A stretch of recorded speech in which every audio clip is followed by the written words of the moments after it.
"300 years ago, a group of men found themselves thousands of miles from home, fighting for their lives.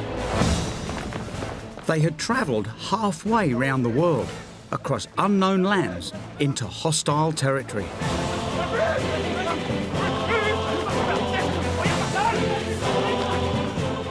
But these were no hardened adventurers.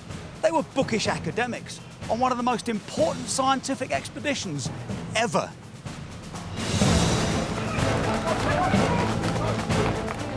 Its outcome would fundamentally change the way we see our world.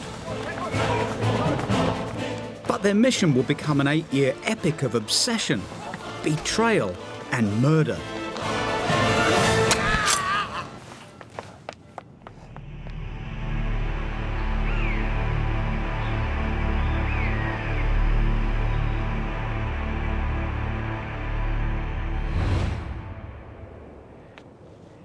History is littered with explorers who are driven by a desire for wealth and glory.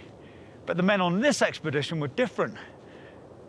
They were scientists, and this was the first scientific expedition ever.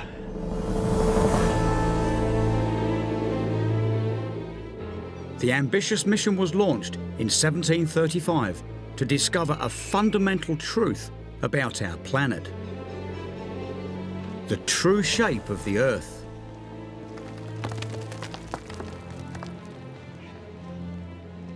I'm not short of ambition myself. I've climbed on Everest and run countless expeditions in polar regions.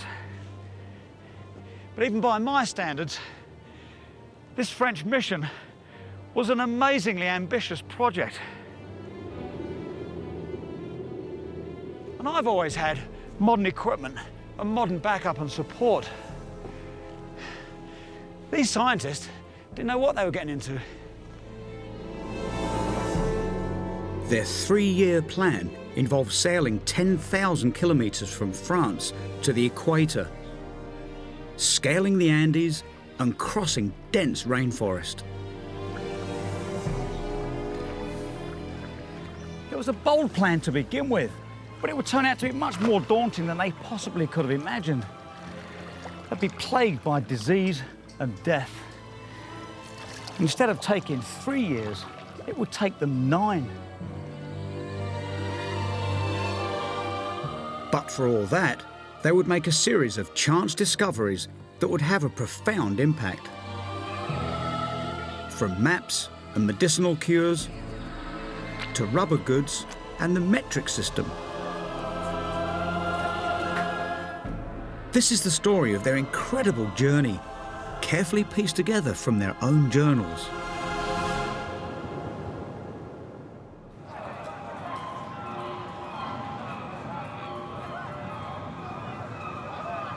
We sailed from La Rochelle in the month of May 1735, provided with passports from His Catholic Majesty Philip V for the purpose of taking measurements next to the equator. C'est très belle quand même, c'est un des meilleurs de Paris. Ah oui, bien sûr. Car si on continue comme ça, on va être en retard. Merci bien, monsieur. A team of men loaded their ship, the Portefaix, with state-of-the-art scientific instruments. C'est lourd? Oui, c'est lourd. On a besoin de tout ça, vous êtes sûr? Voilà. And leading the expedition were some of France's greatest brains. Pierre Bouguer, aged 37, a mathematician who had been a child prodigy and was made a royal professor at just 16 years of age.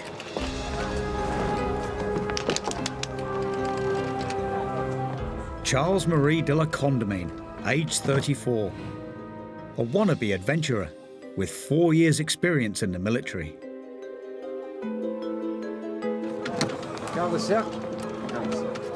And Louis Godin, ambitious mathematician and astronomer.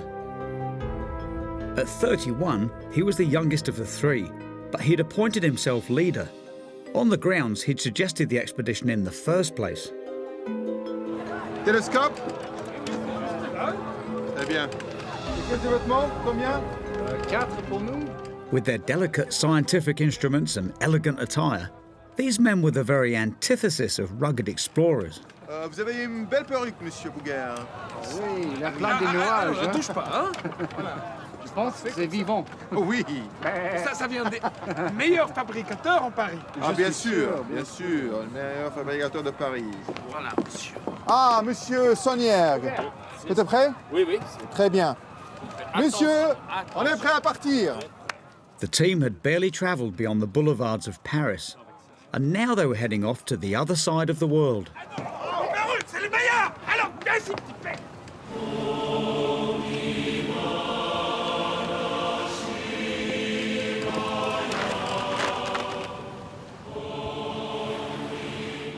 The mission the French scientists were charged with was a huge one. Nothing less than to measure the shape of the entire Earth.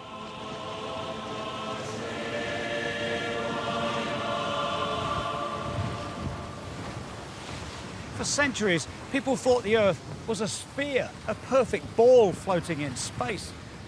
One unusual measurement would change that notion. When Louis XIV, the King of France, wanted a new map of his country, he got the famous Italian astronomer Cassini to do the job. And Cassini noticed something really odd. Up in the north of the country, a degree of latitude was a different length than a degree of latitude in the south of the country. So this suggested something really shocking, that the Earth wasn't a perfect sphere at all. So, Cassini's measurements led him to believe that the Earth was kind of egg-shaped. And suddenly everyone came up with their version of the shape of the Earth. Amongst them was Isaac Newton, whose theories of gravity suggested to him that the Earth was much flatter, kind of grapefruit-shaped.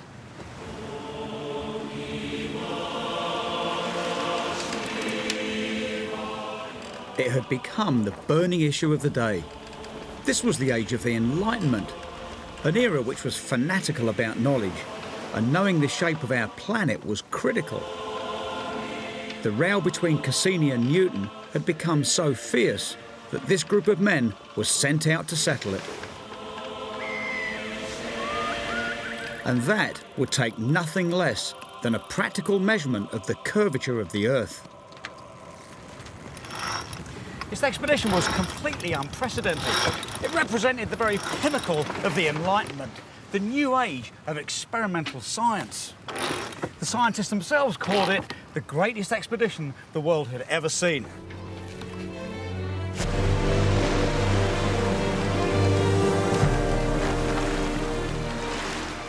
Fired by academic fervour, they headed off to the equator in Peru, now Ecuador. For the three chief scientists, this was their opportunity to shine. Bouguer might recover some of the faded glory of his youth,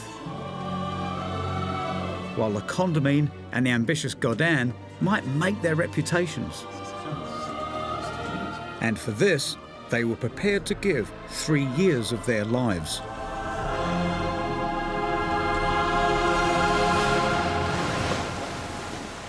But soon after setting sail, they were about to make their first big mistake.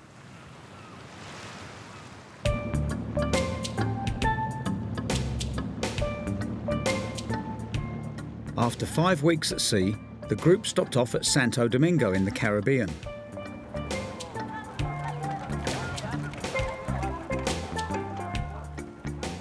This was the perfect place to test their instruments and wait for the letters of permission to be exchanged back and forth between the French diplomats and the Spanish, who ruled Peru.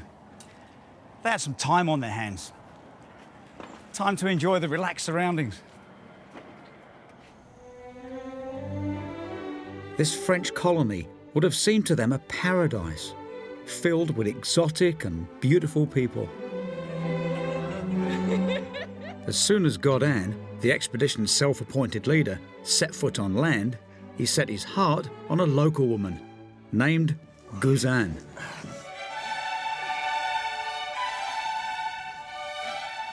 As one of the crew wrote in a letter at the time, Love is taking up all his time. I hope that his wife doesn't hear of her Adonis's infidelity. She would perhaps take revenge. It is very annoying that honest people are at the mercy of a young beard without experience. Even back in the 18th century, Godin knew exactly who, or rather what, were a girl's best friend.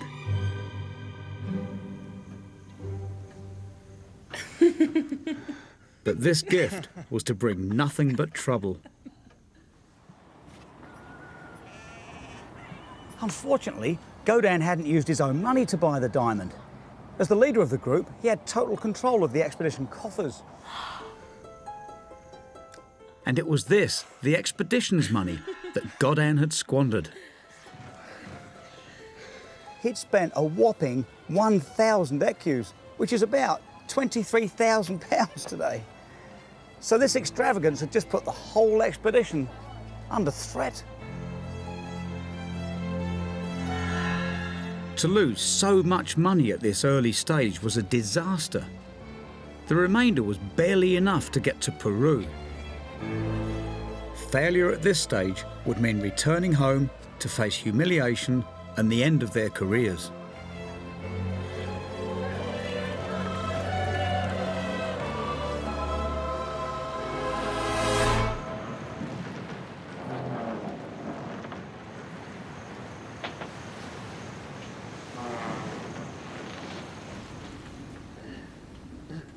The other scientists, Le Condamine and Bouguer, were furious about Godin's extravagance with their money.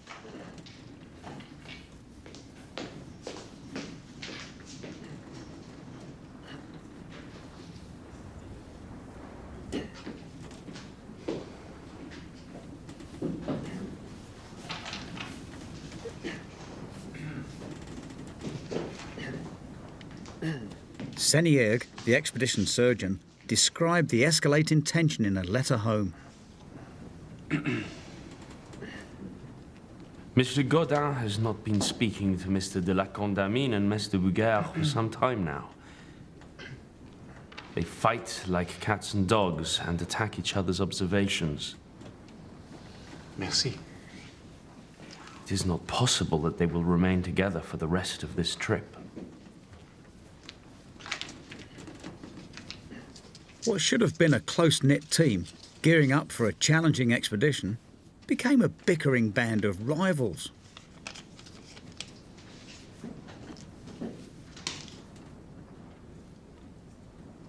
And they hadn't even reached Peru yet.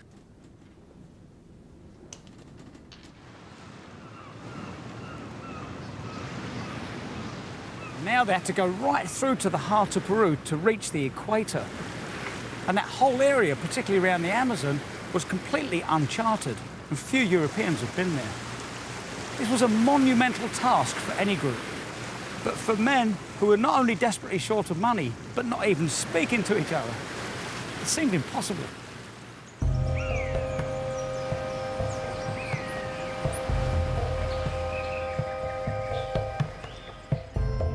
Finally, on March the 10th, 1736, they reached Peru. But they couldn't proceed without more money, and so they headed to the area's capital, Quito, hoping they might borrow funds from the Spanish authorities there.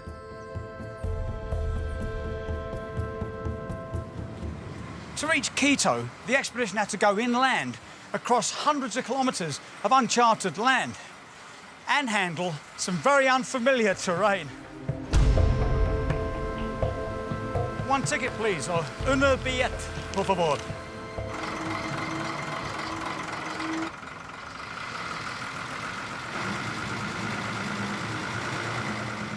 Hola.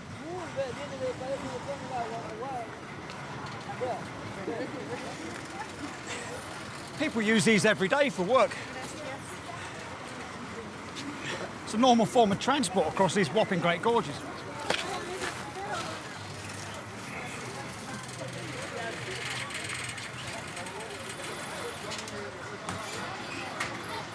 You wouldn't have seen anything like this in the comfortable boulevards of Paris.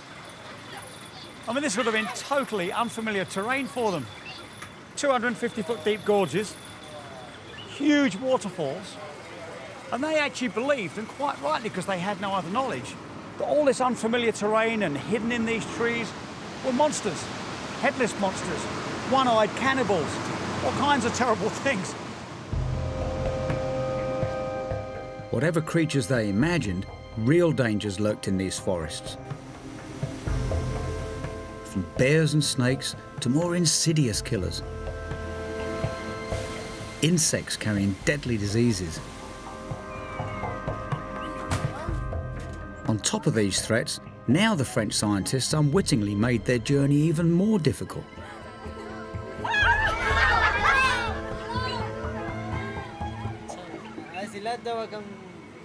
They hadn't been speaking to each other for ages. And now they decided they just had enough. And they were just going to travel separately. All the way to Quito. It seems a crazy thing to do. They're certainly breaking one of the golden rules of travel.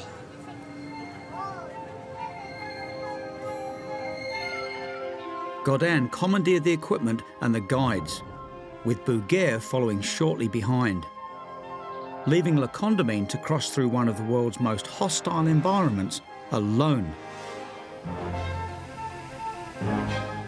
And I'm following in his footsteps.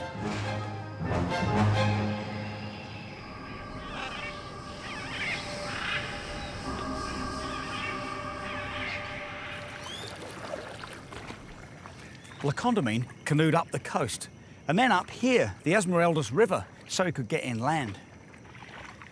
And he had a real genuine interest for exploring.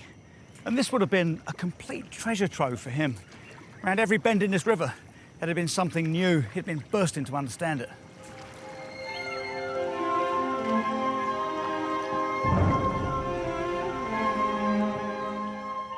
It wasn't long before his curiosity led him to the first significant discovery of the expedition.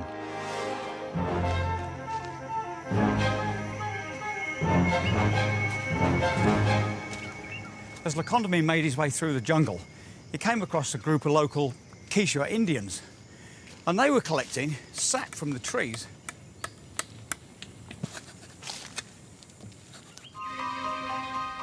It was a strange, pliable substance, the like of which Le Condamine had never seen before. When fresh, by means of moulds, it takes any shape given to it at pleasure. It is impervious to rain, but its most remarkable property is its elasticity. Of it are made infrangible bottles, boots, and hollow balls which can be flattened at will, but which, when the pressure that flattens them is removed, assume again their pristine form.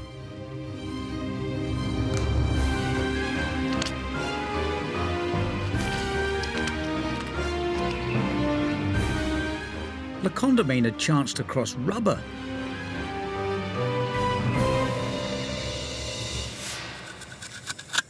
Excuse me. Montserrat Rios is an ethnobotanist, studying how the local Quichua people use rubber. Arturo. Quichua Indian, wow. Arturo Grafer is an expert rubber tapper. The way to collect the rubber is that you have to cut a V on the trunk. So the rubber's it's right up in between the bark and the tree itself? Yes. Okay. So the local people were doing this when Le Condamine came through? Yes, this is a very old practice since pre-Hispanic. And it's the same practice now to collect the same practice now for thousands of years. Okay. Arturo, can I have a go? Dale el machete. Thanks very much. Okay, stand back.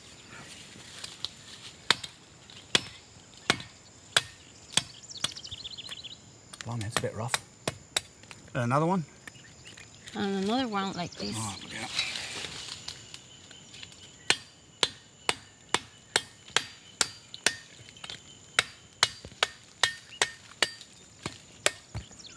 Blimey, it looks a bit untidy.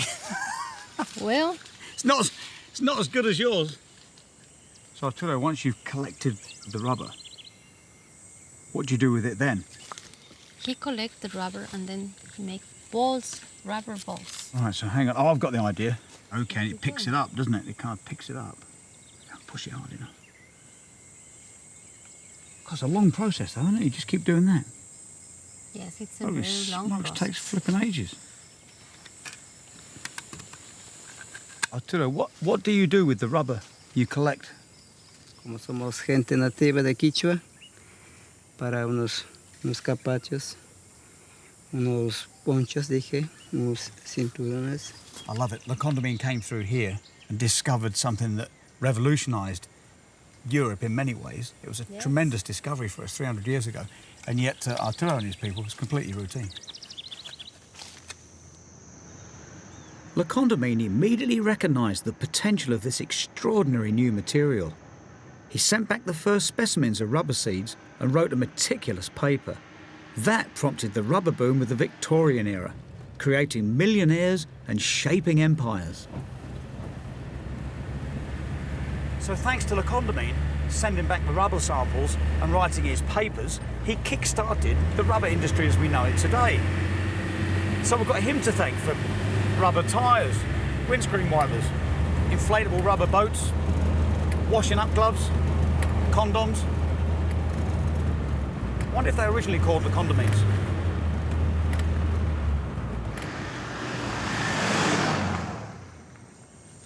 Things seem to be looking up for Le Condamine. He discovered rubber, and he was now on his way to Quito to join the rest of his expedition. But the reality was a bit different. He was lost in this rainforest.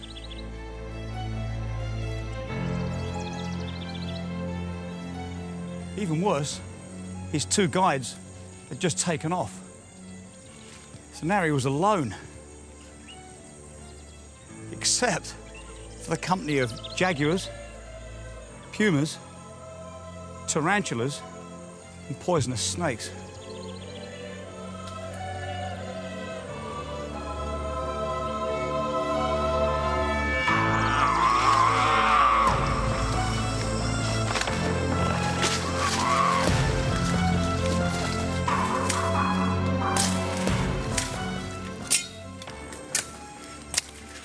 And this is what he was up against. A solid wall of rainforest. It's really hard work to get through, even with a sharp machete like my one. But Le Condamine just had an axe, and he had no jungle experience whatsoever. And neither do I. And everything seems to be so intent on biting or poisoning or scaring the pants off me. He would have recognised things like bananas, thank heavens, and they were the things that kept him alive. Everything else, just like me, seems so alien. Gives me the willies. I'm not joking. After a few days, Le Condamine developed a raging fever, and it could have been any one of countless fatal diseases. Chances were he would die here alone.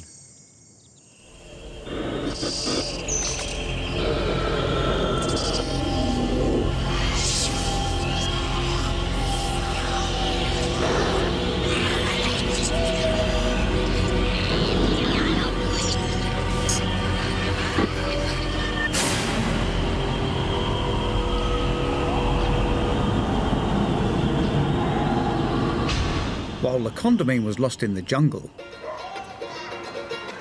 the rest of the expedition had safely arrived in the city of Quito. And with the expedition virtually penniless, Godin tried to address the money problems that he had created. He met with the local Spanish governor, Alcedo, and he'd asked him for the money the expedition so desperately needed. But Alcedo flatly refused. It was a blow. As the most powerful and wealthy man in the area, Dionisio Alcedo was their only hope. Now the French scientists were stuck. They had no choice but to wait for Le Condamine and hope that his higher social status would help them persuade Alcedo.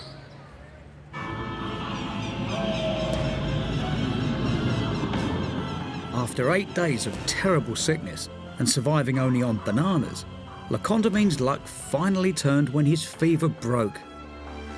He spotted a mountain peak and decided to follow it.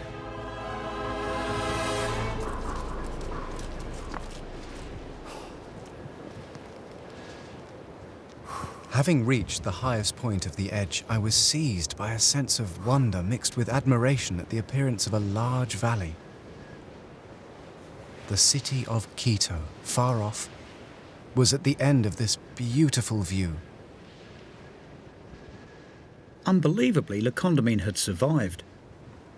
And with Quito in sight, he was saved.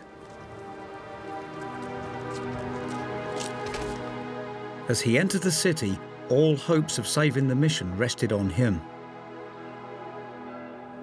But instead of going off to see Alcedo and making the essential request for the money on which the whole expedition depended, Le Condamine hid himself away in his rooms and wouldn't come out.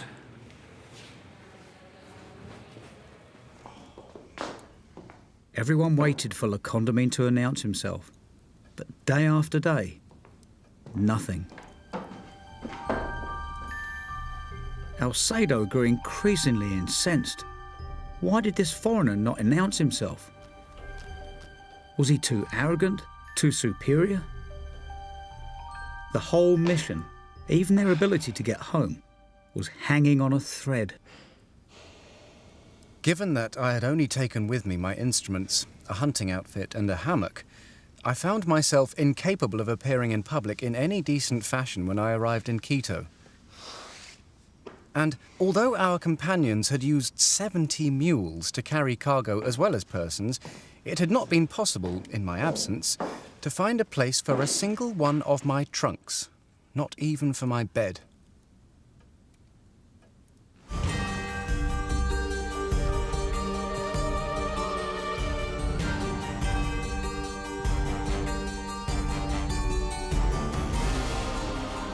It was a full week before Le Condamine was able to see Alcedo.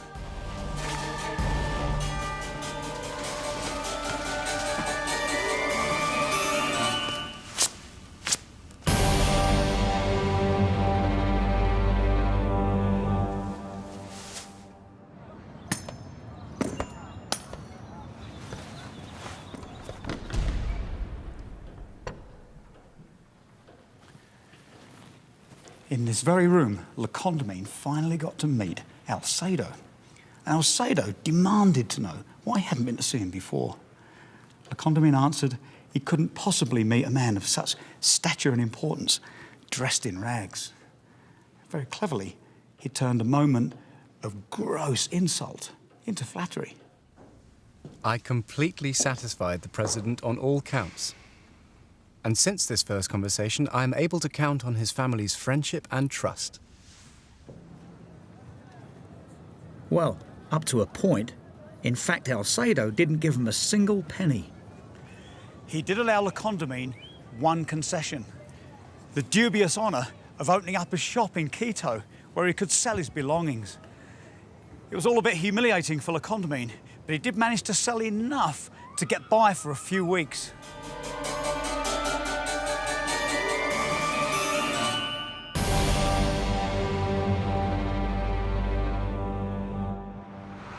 What had seemed to Le Condamine like a victory left them hardly any better off. 18 months into their expedition, 10,000 kilometres from home, and almost completely broke. And they hadn't even made one scientific measurement yet. It seemed as if their hopes of scientific glory were in tatters. And things were about to get much worse.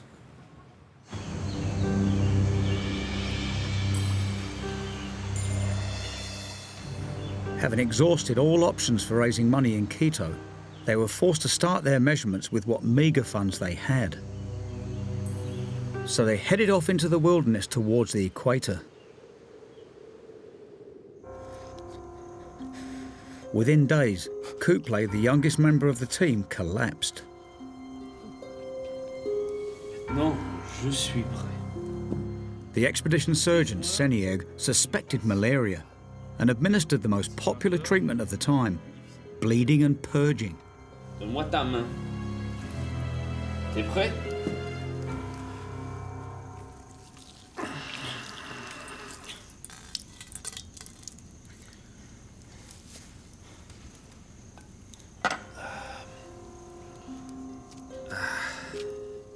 When this didn't work, the poor lad was treated to a local cure.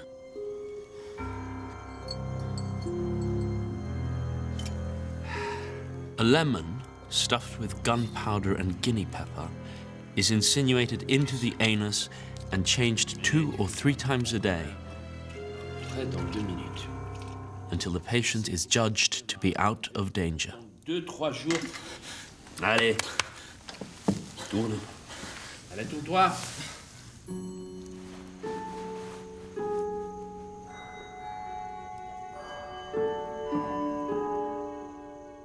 Despite, or even because of these treatments, young Coupley died 2 days later. It was a harsh reminder of the ever-present threat of disease and death that hung over them all in this alien land. What's more, Godin, Bouguer and Le Condamine were now a man down, with all their work still ahead of them.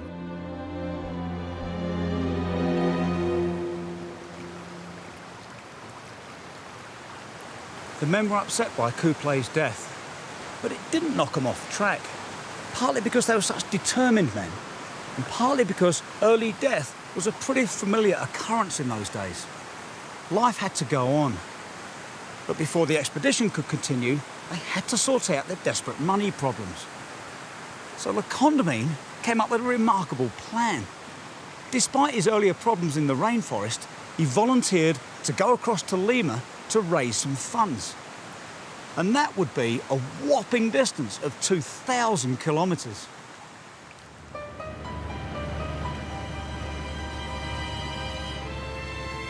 Unbelievably, Le Condamine was about to set off alone again. His determination was either foolhardy or incredibly brave.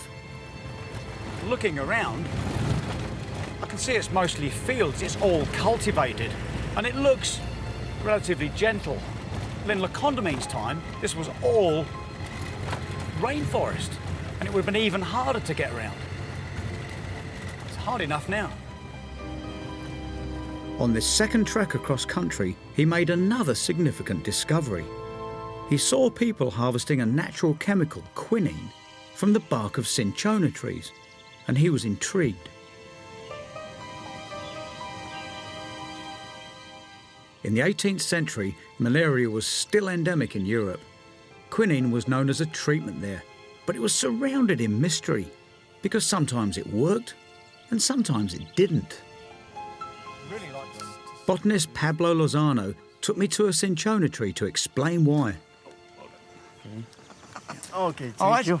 Okay, well done. You have a red bark. Yeah. And there is another 2 kinds of bark. Okay. A yellow and a white one. Okay, same cinchona tree, but different bark. Another species of cinchona. Different species, right? Yes. Okay. So now, if I was to take a little bit of this would protect me from malaria, right? Yes. Okay. It's better. Yeah. You are lucky because this is the red bark. It has the highest content of quinine. In the 18th century, there was a confusion of species. Here in Peru, the locals knew that of the 3 distinct species of cinchona, only this one, with red bark, was effective against malaria. But in Europe they didn't know this, so the Peruvians and merchants made a good trade, sending over any old bark to unsuspecting Europeans. So Le Condamine came through and picked up that out of the 3 types, one of them was better than the rest. Is Yes. that right? He spent 3 days talking with the local people, and he identified the real species, the red bark. I think that's fantastic that in just 3 days he discovered this fantastically important thing. Le Condamine wrote up what he'd learnt from the locals with meticulous drawings and sent it back to France.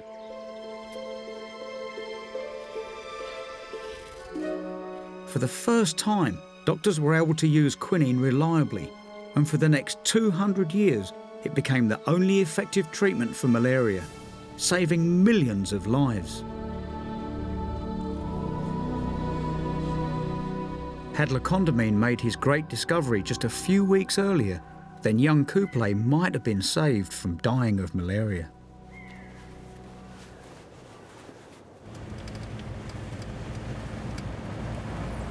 Condamine continued on to Lima on his quest to get money for the impoverished expedition. Out of the whole French team, it's Condamine I have the most affinity to, because he really wanted to be an explorer, and I think that he had a genuine love of that feeling of adventure and new places that I have. But he had a real sense of adventure, a certain flair. There was a lovely spark within him.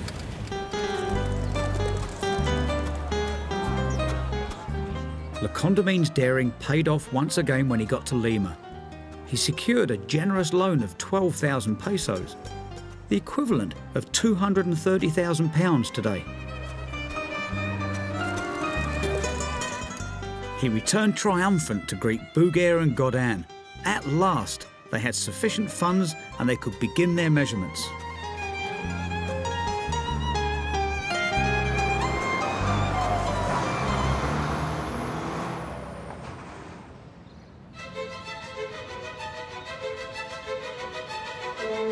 Finally, after 18 months, after illness, a death, and the loss of their funds, they had reached the equator, their destination.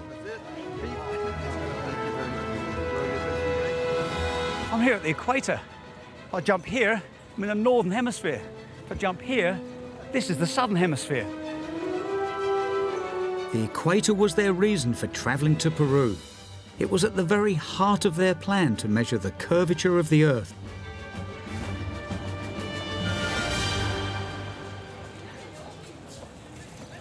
Their mission was to come here to the equator and measure the degree of latitude and compare that to a measurement that was already known north, up in France. And by looking at the difference between the two, they could determine the true shape of the Earth. It sounds simple on paper.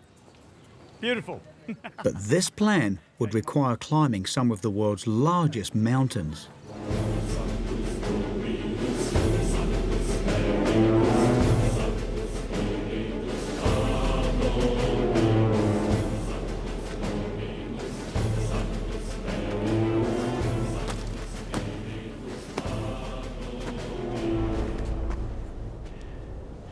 The Andes formed a crucial part of the measurements. The first stage of measuring a degree of latitude was to measure a long line, hundreds of miles long, across the equator. And then this rugged terrain is not the kind of thing you can do with a tape measure.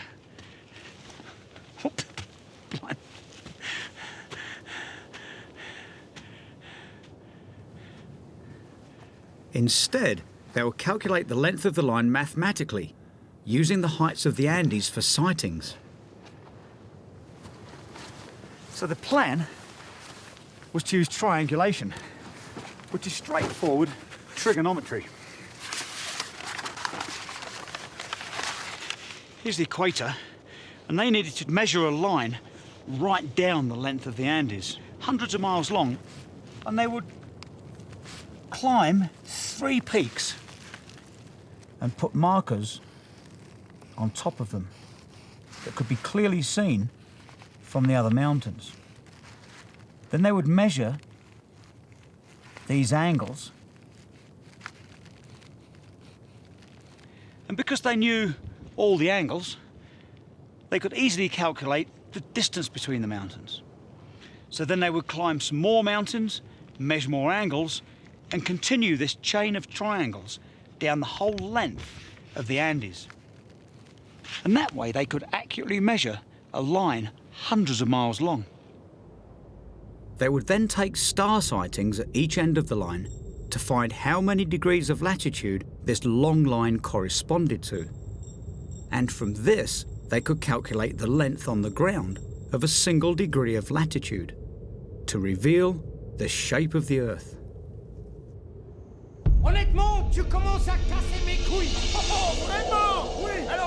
While utterly committed to this scientific plan, their arguments continued, and so they split up again. Godin went his own way, while the more diligent Bouguer and Le Condamine went another. And so these two groups set about climbing the Andes, mountain by mountain.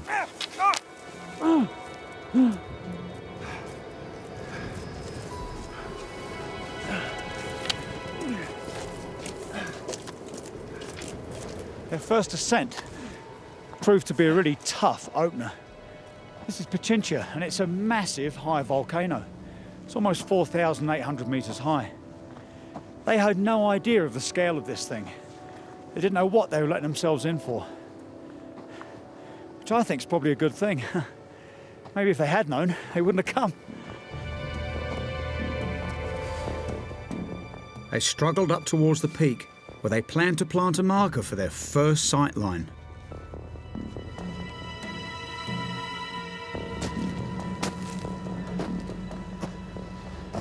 As they got higher, the conditions just got worse and worse. As they got near the top, just couldn't see anything, just like us now. But still they kept on going. As they climbed higher, they started to feel really odd. They got ill.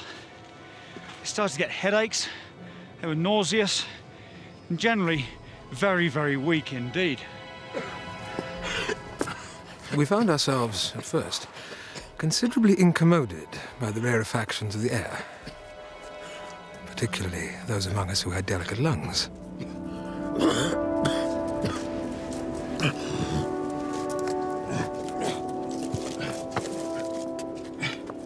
What they didn't know was that they were suffering from altitude sickness, and those effects are working on me right now. But I'm an experienced climber, so I know what to expect. And because I'm aware of that, I could make plans. I could put oxygen in place. I could have an altitude acclimatization plan and climb slowly. They knew none of these things and just kept pushing on through the very dangerous effects of altitude sickness, which we now know can kill you.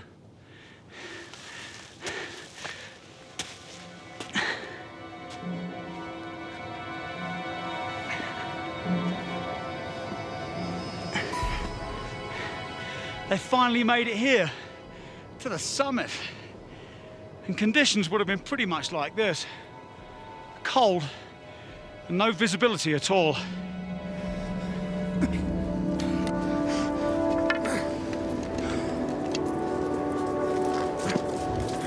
As they struggled to plant the markers at the peak, they were blighted by even worse conditions.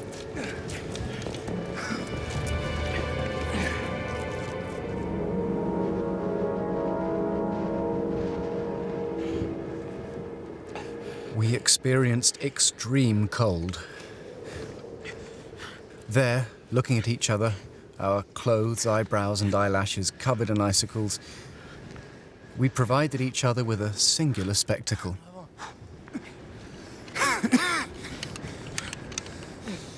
After surviving 23 days, the most appalling conditions on the summit, they gave up and came down here about halfway.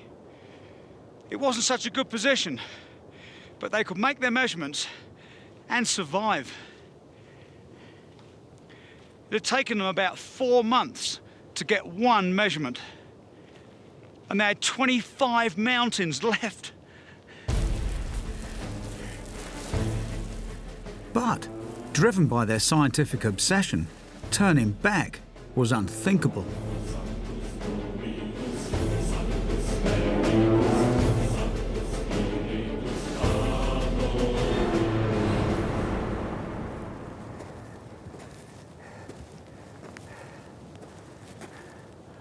Another day, another volcano. This is Cotopaxi, the world's highest active volcano. I've climbed this thing 6 times, and it's often like this. You can wait weeks for a decent weather window to get up.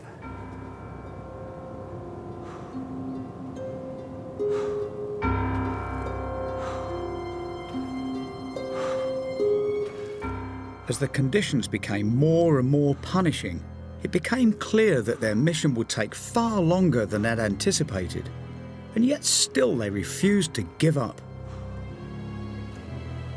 They spent days or even months waiting for the weather to improve so they could continue with their measurements. So they had plenty of time to think. And during that time, Le Condamine came up with a great idea. But it was the last idea you would think of on top of a mountain. It was an idea that would transform both science and everyday life, and still impacts on us today. It was the foundation of the metric system. Larry Ferrero, a historian of science, considers this one of Le Condamine's most important contributions. There he is. All right, thank you. What a fantastic market. It was a problem for many years. Villages, towns, cities, countries didn't have standard measurements that allowed traders to go from one area to another and sell the same basket of goods in different places. The inch was based on the thumb. And that's my inch from this joint to there. Okay, so mine's bigger. Yes. We'd sell yours, but buy mine. Yes. The yard was another one. Now, the yard was ostensibly from the nose to the end of the hand. This is how you'd measure cloth, and this was a yard. Okay, let's have a little comparison then. Let's line our noses up here. So, yours is longer. Yes. If I was buying from you, I would want to be doing the measuring, not you. Yeah. What else was there? Well, the foot. Now, the foot was based on somebody's foot, probably a king's foot. You have larger feet. I've got big feet because I'm small, but I'm very stable. Ah, okay. Le Condamine, who worked constantly with weights and measures, saw that something had to be done. What Le Condamine had come up with was an idea that went beyond just the borders of cities and countries, but spanned the entire globe. Can you take a measurement based on the globe itself and make a standard out of it and use that across the world? And he was the person who came up and fully developed an idea of a universal measurement. This revolutionary idea was the basis for the metric system. And in 1793, the metre was defined as 1/10,000,000th of the distance from the North Pole to the equator. Le Condamine developed this idea over the many, many months that the group struggled up and down the Andes, making their measurements. After 2 years in the mountains, they completed their triangulation, measuring a line hundreds of kilometres long down through the Andes. And although they'd never really pulled together as a team, as scientists they were second to none. And even though they'd learnt the hard way, they'd finally become masters of a hostile environment. With the ground measurements in place, they just had some star sights left to do. So it seemed the end was in sight. But with this group, nothing was easy.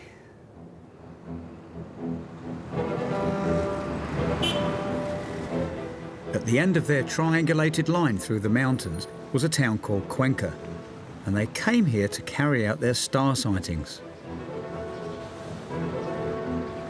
And it was here that fate took a remarkable turn. I can barely believe what happened next.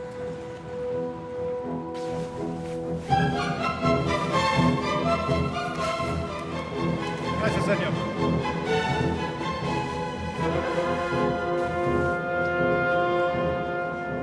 The group were invited to a bullfight, which after years in the mountains was a welcome spot of recreation.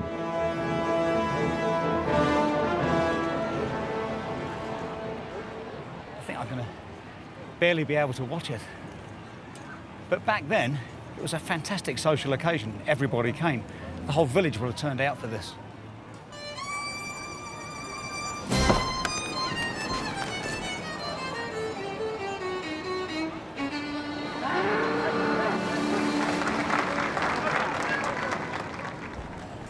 Godan, Le Condamine, and Bouguer take their seats up here. And as they look down, they can hardly believe their eyes. I mean, they just do a double take, because here's Senieg, the expedition surgeon, and on his arm, he's got Manuela, a beautiful local girl, and he makes a big fuss of bringing her in.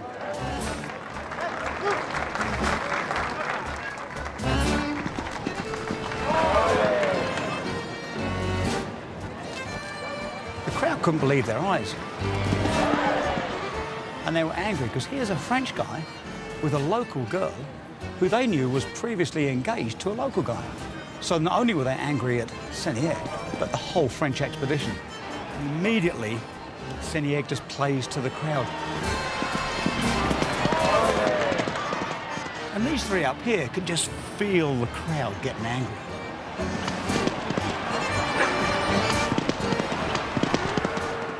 Because Senieg had flaunted this relationship, it had just enraged the crowd. And the crowd turned into an angry mob. They surged forward around Senieg and began to stone him. And our three guys, Le Condamine, Bouguer and Godin, they almost responded. They almost went to help him, just like a proper team. But they didn't. They saved their own skins instead. As they fled the ballroom, the crowd followed them. Soon the mob were hard on their heels, brandishing knives and swords. Now, on the brink of completing their mission, they were in fear for their lives.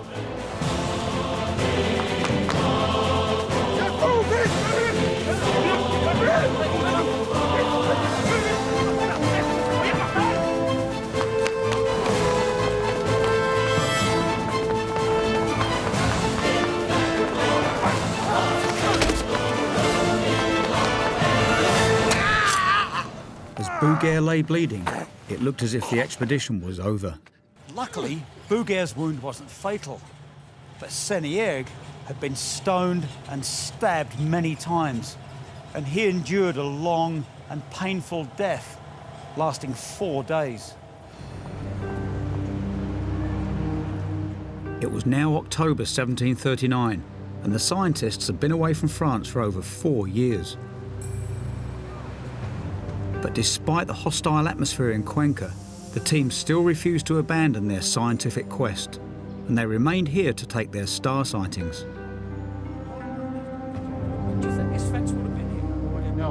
Larry Ferrero took me to the very church where they did this final stage of their measurements. So why would they have come here to this church? Well, they use this church as an observatory for some of their sightings. I mean, if I was going to make star sightings, I would be outside using my sextant. And the sextant is what we would use today, but it really wasn't perfected at that time.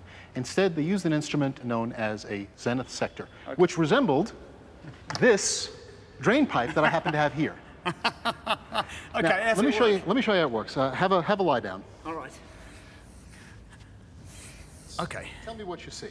Well, a small patch of ceiling, but I presume that they'd be seeing a small patch of the sky. And that's exactly what they would be looking for, a small patch of sky vertically above them. They would wait for a particular star to cross through that patch and determine when it was right above them. That way they could discover their latitude. Now the next step was probably the hardest. They had to do this at each end of the baseline. Bouguer went north and Le Condamine stayed here in the south. Each one had to make the same set of observations on the same star on the same night to get the arc of latitude that they required. This would tell them how many degrees of latitude their line down through the Andes corresponded to. And from that, they could calculate the length of a single degree of latitude.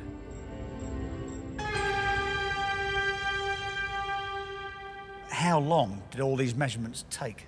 Well, each set of observations could take weeks or even months to make. Ultimately, it took them years, 3 years in fact. So it took them 3 years to do something that I could, or you and me could do right now with my GPS in a few days. That's right, or even a few seconds. But after these 3 long years, the sightings were complete.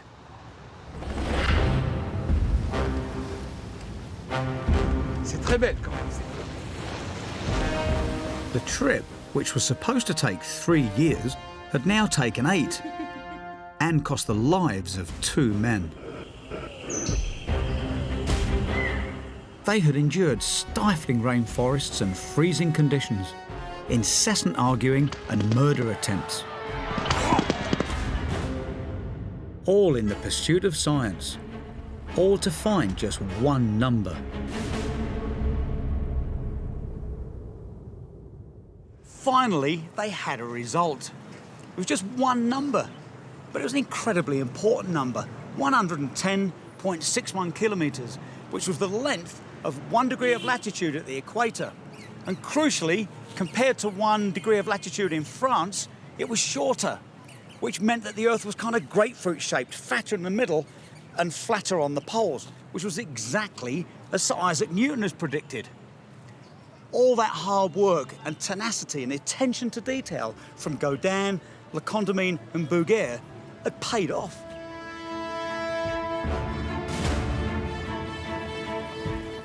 The result was a revelation that would change navigation and map-making forever. But perhaps their greatest legacy was from the chance discoveries they made along the way.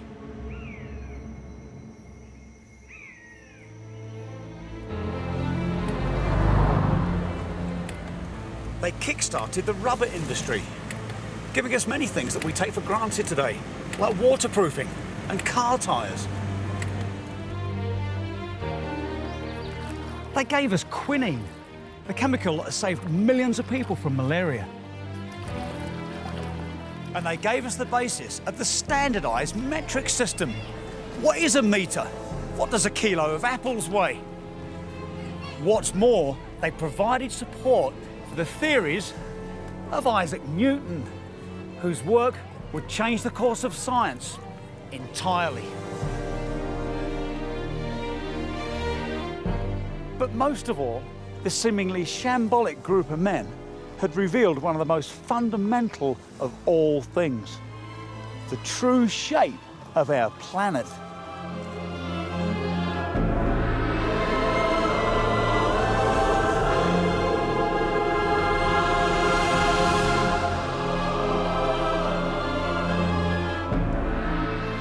Stay with us, the start of a new Swedish crime season. Our old friend Martin Beck returns in a new feature-length murder mystery, and this time his grandson is also on the case. Next on BBC4.